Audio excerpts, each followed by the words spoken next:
મસ્તીથી ખબર છે પોટલીમાં આપણી તાંદુલ રહેવાના. આવા જ વિચારો સાથે વાઘેલા જ્યોત્સનાબેન માતૃભાષા વિશે સુંદર વક્તવ્ય રજૂ કરશે. મોતીને છોડે નવરાવતી ગુજરાત મોરી મોરી રે મળતા મળી ગઈ મોગેરી ગુજરાત ગુજરાત મોરી મોરી રે ગુજરાત જય જય ગરવી ગુજરાત જ્યાં સાંજ સવારે તકતી માત શરૂઆત થઈ હશે. જ્યારે પુણ્યની જગતમાં શરૂઆત થઈ હશે ત્યારે પ્રથમ ગઝલની શરૂઆત થઈ હશે. આવા દિલનો દરિયો મોરી માં હો માં મમતાળી માં સુખનો સાગર હો મોરી માં તું ફૂલવાણી મમતાની માં. વહાલા વિદ્યાર્થી ભાઈઓ અને બહેનો, આપ સૌને સતત વંદન. હું મારા વક્તવ્યની શરૂઆત પંક્તિઓથી કરીશ. રમતો ભમતો આવી ચડેલો એક ક્ષુલ્લક માણસ છું.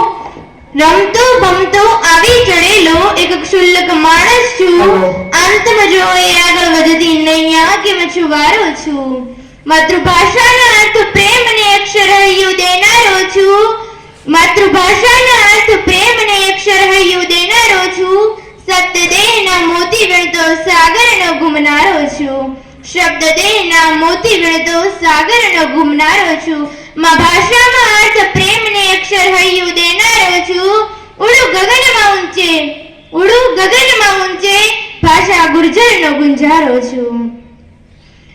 જેના પેટાળથી ઉડતા સાહિત્ય તરંગની લહેરો સપાટી પરથી ઉચકાઈને આગવી ઊંચાઈએ આવે છે એવી અનુપમ સમૃદ્ધ અને રસરચિત ભાષા એટલે માં ભાષા ગુજરાતી. તો ચાલો આજે માતૃભાષાના પેટાળમાં જઈને જોઈએ કે ત્યાં વૈવિધ્યસભર કેવી સૃષ્ટિ રહેલી છે. સંસ્કૃતમાંથી પ્રાકૃત, પ્રાકૃતમાંથી ગોર્જર અને ગોર્જરમાંથી ઉદ્ભવેલી આજની આપણી શ્રેષ્ઠ અને સમૃદ્ધ ભાષા એટલે માં ભાષા ગુજરાતી. તેના આરંભનો કાળ સોલંકી યુગ ગણી શકાય. ઈસવીસન 1000 થી લઈને 1450 સુધી આ ભાષા ઘણી સમૃદ્ધ બની. કવિ શ્રી નરસિંહ મહેતા થી લઈને દયાનંદ સુધીના આપણા ભક્તિ યુગમાં આ ભાષામાં આપણા તમામ ધર્મ ગ્રંથોનો નિચોડ લોક બોલીમાં ગવાતો થયો. કવિ શ્રી નરસિંહ મહેતાએ તો આ ભાષાને એક અનુપમ ઊંચાઈ આપી છે. 1850 થી 1885 સુધીનો યુગ એટલે કે સુધારક અથવા નર્મદ યુગ. કવિ શ્રી નર્મદે પોતાનું સમગ્ર જીવન માતૃભાષાના ઉદ્ધાર માટે વ્યતીત કર્યું અને ત્યાર પછી 1885 થી 1915 સુધીનો યુગ એટલે કે પંડિત કે ગોવર્ધન યુગ. ત્યાર પછી 1945 સુધીનો યુગ એટલે કે ગાંધી યુગ. ગાંધી યુગના આ સમયગાળાની અંદર આપણું માતૃભાષાનું વડવૃક્ષ વધુ ને વધુ ફળાતું ગયું. ભોળાભાઈ પટેલ, કેકા શાસ્ત્રી કે પછી ભગવતી કુમાર શર્મા હોય, પન્નાલાલ પટેલ હોય કે પછી ડોક્ટર આઈ કે વીજળીવાળા હોય, મકરંદ દવે હોય કે પછી નાથાલાલ દવે હોય, વિનોદ ભટ્ટ હોય કે પછી નરેન્દ્ર દવે હોય, ઈશ્વર પેટલીકર હોય કે પછી લાભશંકર ઠાકર હોય, પ્રેમાનંદ હોય કે પછી મનુભાઈ પંચોળી હોય, ઝવેરચંદ મેઘાણી હોય કે પછી ગીજુભાઈ બધેકા હોય, સ્નેહ રશ્મિ હોય કે પછી સુંદરમ હોય, ઉષ્ણસ હોય કે પછી મંસૂરી હોય, જેવા આપણા ભારતના ગુજરાતના અનેક સાહિત્ય સર્જકોએ આ માતૃભાષાના વડવૃક્ષને સિંચવાનું કાર્ય કર્યું છે. કેટલી શૈલી ને કેટલી રચનાઓ, કેટલા રચિતા અને કેટલું સાહિત્ય જાણે આકાશ ગંગા વિહરવા આવી છે અને વિશ્વએ પસંદ કરેલી ભાષા એમાં રમવા આવી છે. કહેવાય છે ને કે મનથી બોલાય મગજથી બોલાય તે માતૃભાષા, મનથી બોલાય તે માતૃભાષા અને મગજથી બોલાય તે પરભાષા. કોઈએ ખૂબ સુંદર કહ્યું છે કે માતાના દૂધ પછી જો કોઈ શ્રેષ્ઠ ટોનિક હોય ને તો તે માતૃભાષા જ છે. જ્યાં જ્યાં વસે એક ગુજરાતી ત્યાં ત્યાં સદાકાળ ગુજરાત. કવિ ખબરદાર પણ કહે છે, ગુર્જર વાણી ગુર્જર લાણી ગુર્જર શાણી રીત, જંગલમાં પણ મંગલ કરતી ગુર્જર ઉદ્યમ પ્રીત. કવિ નર્મદ પણ કહે છે, મને ફાફડું અંગ્રેજી ના આવડવાનો અફસોસ નથી, મને કડકડાટ ગુજરાતી આવડવાનો ગર્વ છે. અને નેલ્સન મંડેલા પણ કહે છે, કોઈ વ્યક્તિને તમે સમજે એવી ભાષામાં બોલો ને તો મગજ સુધી જાય છે, પરંતુ એની માતૃભાષામાં સમજાવી શકો ને તો હૃદય સુધી પહોંચી જાય છે. આવા તો આપણા અનેક સાહિત્ય સર્જકો, કવિઓ, લેખકો આપણી માતૃભાષા વિશે ઘણું બધું કહ્યું છે, જે વાંચ્યા પછી આપણામાં આપણી માતૃભાષા પ્રત્યે માન, સન્માન અને લાગણી પેદા થયા વગર રહી શકે એમ નથી. એક વાલીએ માતૃભાષા દિવસ નિમિત્તે પોતાના પ્રતિભાવ આપતા રજૂ કર્યું હતું કે માતૃભાષા એ મારી ભાષા, માતૃભાષા એ મારી માતાની ભાષા, માતાના ગર્ભમાંથી જે ભાષાનું જ્ઞાન મને થયું ને તે મારી માતૃભાષા. જેણે મને બોલતા શીખવ્યું, જેના શબ્દો મને પોતીકા લાગે છે, જેમાં મમતા અને વાત્સલ્ય બંને છે, તે મારી માતૃભાષા. જે એક માતાની જેમ મારી સંભાળ રાખે છે, મારી કાળજી કરે છે, તે મારી માતૃભાષા. દરેક વ્યક્તિના જીવનની અંદર જ્ઞાનનો આરંભ માતૃભાષાથી થાય.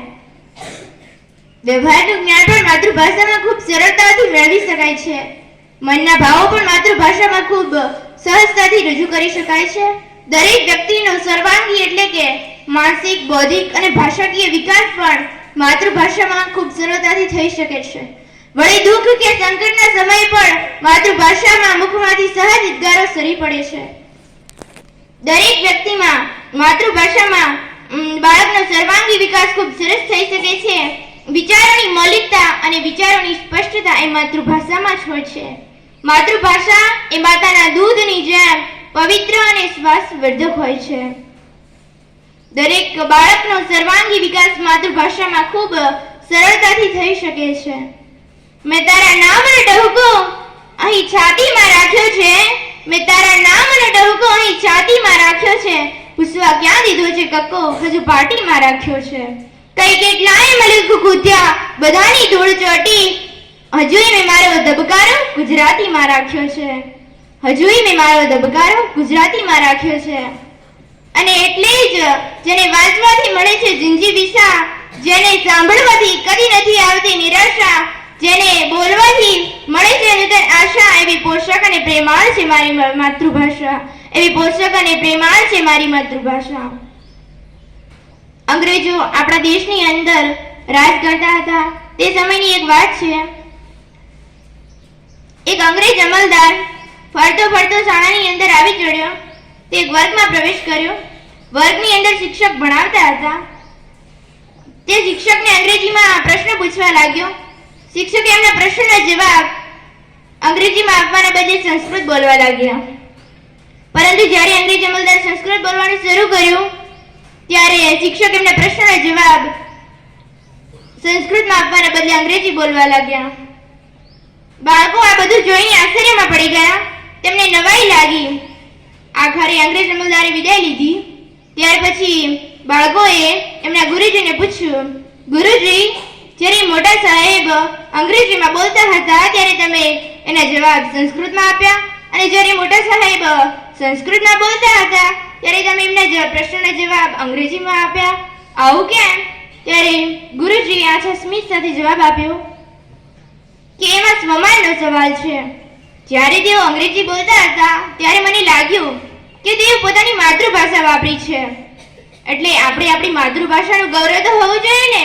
તેથી મેં સંસ્કૃત બોલવા માંડ્યું. પરંતુ જ્યારે તેમણે સંસ્કૃત બોલવાનું શરૂ કર્યું ત્યારે મને થયું કે તે એમની ભાષા સિવાય અન્ય ભાષા એટલે કે આપણી ભાષાનું પણ માન આપ્યું છે, આપણી ભાષાનું સન્માન કર્યું છે. તેથી આપણે એમની ભાષાને માન આપવું જોઈએ. તેથી હું અંગ્રેજી બોલવા લાગ્યો અને બતાવ્યું કે અમારી ભાષાને માન આપનારને અમે માન આપીએ છીએ. જ્યાં એકદમ ખારું છે, જેમાં મીઠાશનો જરાય ગુણ નથી, એવા ખારાને પણ ગુજરાતીઓ મીઠું કહે છે. અતિથિ આંગણે આવ્યો હોય ને ઘરે જતો હોય ત્યારે એને જજોની જગ્યાએ આવજો કહે છે. એવી પોષક અને પ્રેમાળ છે મારી માતૃભાષા. કરશું. જય જવાન. વિના સાહિત્ય પરીક્ષાઓમાં નપાસ થાય છે. વાર્ષિક પરીક્ષાના ખાલી ગણતરીના દિવસો બાકી રહ્યા છે. ત્યારે પૂરતી તૈયારી ન હોવાના કારણે બંનેને વર્ષ બગડવાની ચિંતા અનુભવ.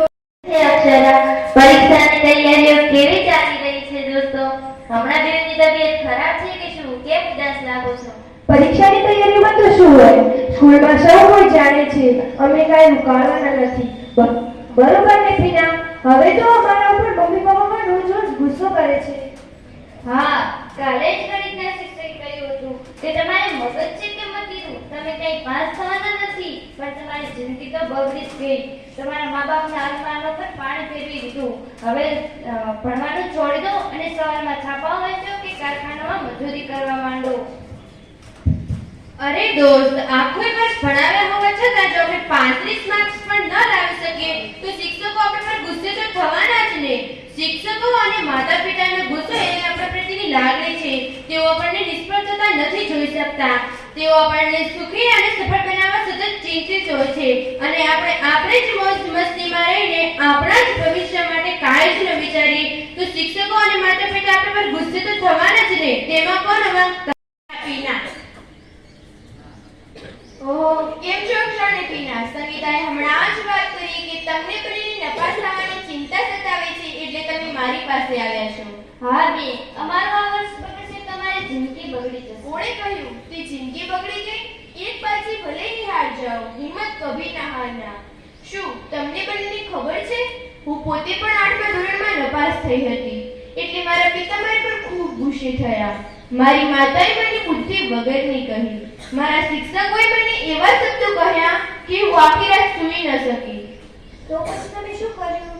મારા માતા પિતા અને શિક્ષકોના શબ્દો આખી રાત મારા મગજનું દહીં કરતા રહ્યા. ઊંઘ ન આવતા મારી નજર પથારીની બરોબર ઉપરની છત પર લટકતા કરોળિયા પર પડી. કરોળિયો એક વાર, બે વાર કે ચાર વાર નહીં, પરંતુ 20 વાર પડવા છતાં તેણે સવાર સુધીમાં પોતાનું ઝાડુ બનાવ્યું. સવારના સૂરજના કિરણો મારી બારીમાંથી પથારી પર પડતા જાણે મારી જિંદગીની સવાર થઈ.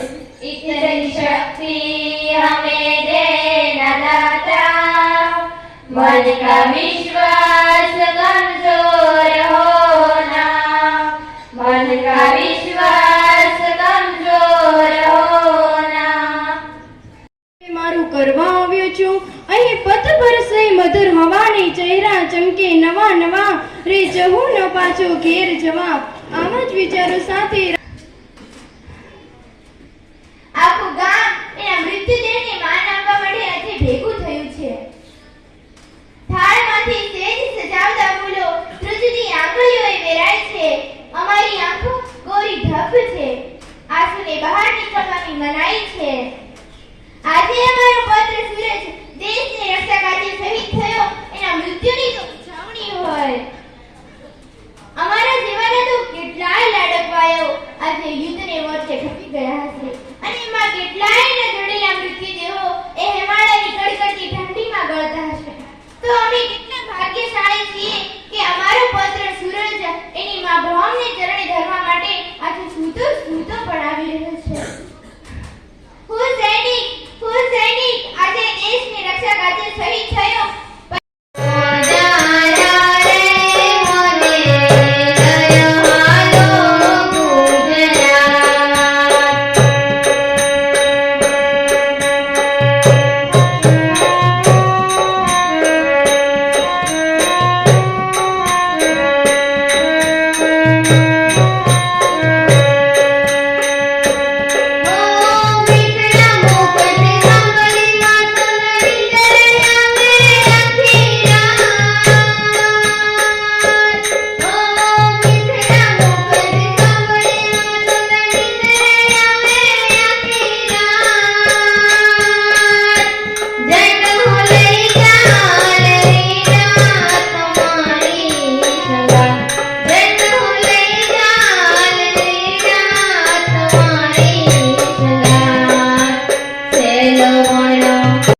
છુપાયેલું જરૂર છે.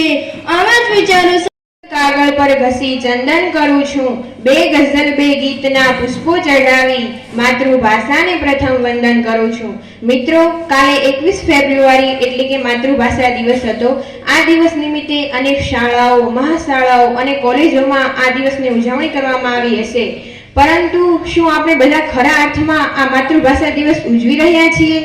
આપણે ક્યાંક ને ક્યાંક માતૃભાષાને ભૂલી રહ્યા છીએ અને તેનો અનાદર કરી રહ્યા છીએ, અને એ પણ સૌથી વધુ તો શિક્ષણ ક્ષેત્રમાં જ. ચાલો થોડું સારી રીતે સમજીએ. કેળવણી અથવા શિક્ષણનું માધ્યમ શું હોવું જોઈએ? 6 જૂન આવે એટલે વાલીઓના મનમાં એક વિચિત્ર પ્રશ્ન ઉદ્ભવતો હોય છે કે બાળકને કેળવણી એની વારસાગત માતૃભાષામાં આપવી જોઈએ કે પછી અન્ય કોઈ ભાષામાં? માતૃભાષા એટલે કે બાળકને મા દ્વારા વારસામાં મળેલી ભાષા, ઘરમાં બોલાતી ભાષા એ બાળકની માતૃભાષા હોય છે. બાળકને માતૃભાષામાં વિચારો વ્યક્ત કરવાનું ખૂબ જ સરળ પડે છે. આથી પ્રાથમિક અને માધ્યમિક શિક્ષણ માતૃભાષામાં આપવું ઇષ્ટ ગણાય છે. મિત્રો, આપણે ભલે કોઈ પણ ભાષા શીખીએ પરંતુ આપણી માતૃભાષાને ક્યારેય ન ભૂલવી જોઈએ. બાળક ભલે કોઈ પણ માધ્યમમાં ભણે પરંતુ તેની પ્રથમ ભાષા તો માતૃભાષા જ રહે છે. તે ભલે બીજી ભાષાઓ શીખે તેમાં નમ્ર વિનંતી. એક ભારતમાં આવેલું સૌરાષ્ટ્રની જ વાત છે. એ 17 વર્ષની એક પટેલની દીકરી, એને 17 વર્ષની ઉંમરે જ તેના લગ્ન કરવામાં આવે છે અને તેના સાસરે મોકલે છે. ત્યારે કેમ નહીં દેખતા હોઈએ? કાઈ અંધા બંધા છીએ કે શું? તમે અત્યારે કાગળ વાંચી શકો છો ખરા? કાગળ તો શું, પણ અત્યારે મોતી વિધે છે તો અમે રાત્રે પુસ્તક લખીએ છીએ, તે કેમ લખાતું હશે? કાગળ આપું તો વાંચો. લાવો, શાબાશથી નહીં વાંચીએ. લો કાગળ વાંચો જોઈએ. લાવો કાગળ. એ તમારા પગ નીચે પડે, નીચે નમી નહીં લો. તમારી આગળ નીચે નમવાની અમારે ગરજ નથી.